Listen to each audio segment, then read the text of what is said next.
Целая жизнь в одном спектакле. Именно это чувство остается после просмотра постановки повести «33 дня» великого писателя, драматурга, актера и режиссера Карима Тинчурина. События разворачиваются в годы революции. Именно этот спектакль открывает новый сезон в театре имени Тинчурина в день 130-летия со дня рождения писателя.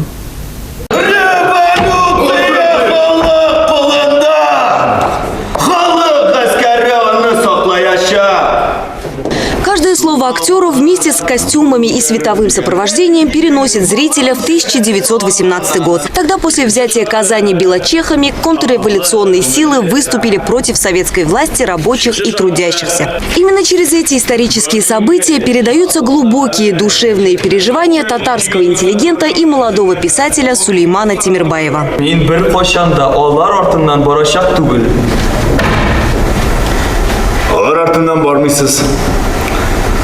Bizga qo'shilib jetmisiz.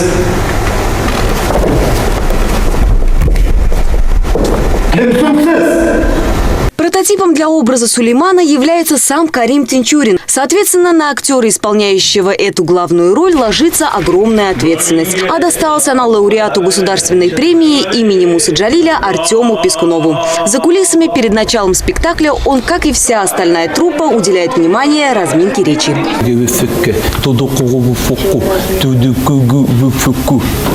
Вы что, меня снимаете? Такой достаточно юморной подход артиста перед выходом остается за сценой. Несмотря на некоторые смешные моменты в спектакле, роль ему досталась драматическая. И, по его словам, досталась она ему нелегко. Постановка непростая, потому что я сижу на допросе, я рассказываю про прошлое, что произошло. А в то время я молодой, а тут уже я просто вспоминаю это все. И надо меняться с такого азарта, так скажем, азарта к жизни, уже к тому, что, все, в принципе, уже жизнь прошла. Рассказы о прошлом и временные рубежи в самом спектакле подчеркиваются не только светом, но и звуком. Каждое слово в повествовании главного героя раздается буквально эхом прошлого.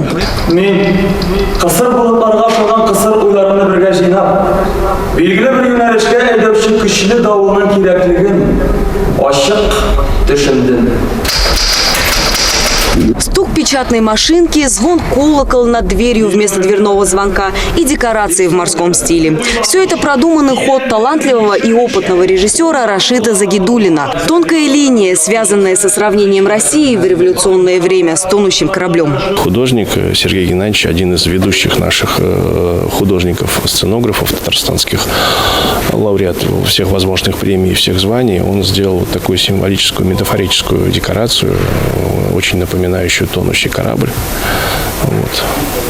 которым все спасаются. Сборник новелл «Коралловые бусы», в который и вошла повесть «33 дня», к сожалению, остался незаконченным. Да и уже написанные рассказы при жизни автора изданы не были.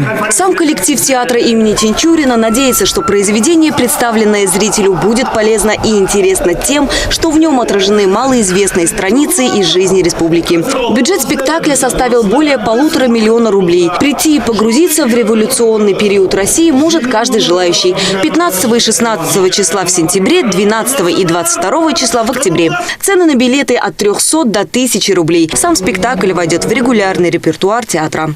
Лейсан Маратова, Ильсур Халяпов. Новости на Первом городском.